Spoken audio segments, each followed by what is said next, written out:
देखो, एक बात तो भगवान रघुनाथ जी के ही श्रीमुख से निकली है कि वही मेरा सेवक है, वही मेरा दास है, जो मेरे अनुशासन को माने। अनुशासन मेरे वचन को माने, मेरी आज्ञा को माने। भगवान की जो आज्ञा है, वो इन विकारों के वशीभूत होकर के आचरण ना करने की है। विकार सबके हृदय में आते हैं। विकार का स्फुरण होता है और उसको सहा जाता है। यम ही न व्यथ्यन्ते ते पुरुषम पुरुषर्षभ सम दुःखा सुखाधीरम सो अमृतत्वाय कल्पते। जो इन विकारों की व्यथा से व्यथित होकर के गंदे आचरणों में उतर जाता है, गिर गया फिर।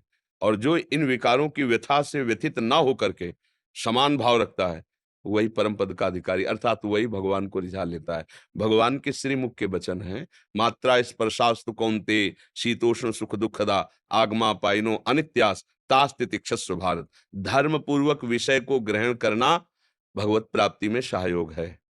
अधर्म पूर्वक विषयों को स्वीकार करना कभी भी भगवदानंद की अनुभूति हो ही नहीं सकती। ये बात पक्की समझ। नाटक पाखंड किया जा सकता है, लेकिन सत्य वस्तु का बोध नहीं हो सकता, परमानंद की प्राप्ति नहीं हो सकती। हम कहलाएंगे भगवान के सेवक, लेकिन वाणी से, अंदर से गुलाम हम विषयों के ही होंगे। दास्ता हमारी प्रकृति के आकर्षण की ही होगी। इसलिए सुधार करना होगा। और भगवान के नाम में इतनी सामर्थ्य है कि कुछ भी असंभव नहीं है। भगवान उसी के हृदय में प्रकट होते हैं। काम क्रोध मद मान न मोहा, लोभ न क्षोभ राग नहीं द्रोहा, जिनके कपट दंभ नहीं माया, तिनके हृदय बसहु रघुराया। जननी सम जानहि पर नारी, धन पराय बिसते बिस भारी, जिनहि राम तुम प्राण प्यारे, तिनके मन शुभ सदन तुम्हारे। तुम्हें छाड़ी गति दूसर नहीं, बसहु राम तिनके मन माही। भगवान वाल्मीकि जी उपदेश कर रहे हैं भगवान श्री राम को। तो हमें चाहिए सट विकार जित अनघ अकामा, भगवान की पसंद है। तो ऐसा नहीं है कि हम सह नहीं सकते, ऐसा नहीं है।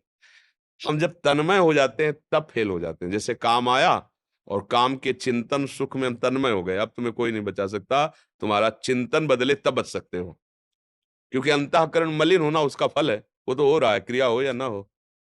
चिंतन, इसीलिए भगवान अनन्यस चिंतयन्तु माम कह रहे हैं। बार बार नाम जप करो। अगर कहीं फिसल जाते हो, कोई गलती हो जाती है, तो जन अवगुण प्रभु मानन काऊ, दीन बंधु अति मृदुल स्वभाव। पीछे जो हुआ उसका आप चिंतन भी मत करो और उसको स्वीकार भी मत करो। जो स्वप्न में हो गया, पीछे गलती हो गई, वर्तमान का समय क्यों नष्ट करें। जैसे वर्तमान का एक पावन सेकंड है, आप बोले राम, तो सार्थक हुआ ना। अब उसमें आप वो चिंतन करें जो व्यतीत हो गया है। अब उसका चिंतन करके वर्तमान को नष्ट करना, मुझे लगता है मूढ़ता ही होगी। आप उसका चिंतन भी मत करो और उसकी चिंता भी मत करो। अहम तो हम सर्वपापेभ्यो मोक्षयिष्यामि मा शुचा, श्री भगवान कह रहे हैं ना, इसलिए चिंता मत करो, खूब नाम जप करो। हमारे सबसे गलतियां होती हैं और प्रभु का स्वभाव करुणामय है, वो क्षमा कर देते हैं। पर हम जानबूझकर बार-बार गलती ना करें। चेष्टा हमारी ना करने की है। आगे भगवान की सामर्थ्य से जीव माया पर विजय प्राप्त करता है। समझ पा रहे हैं ना?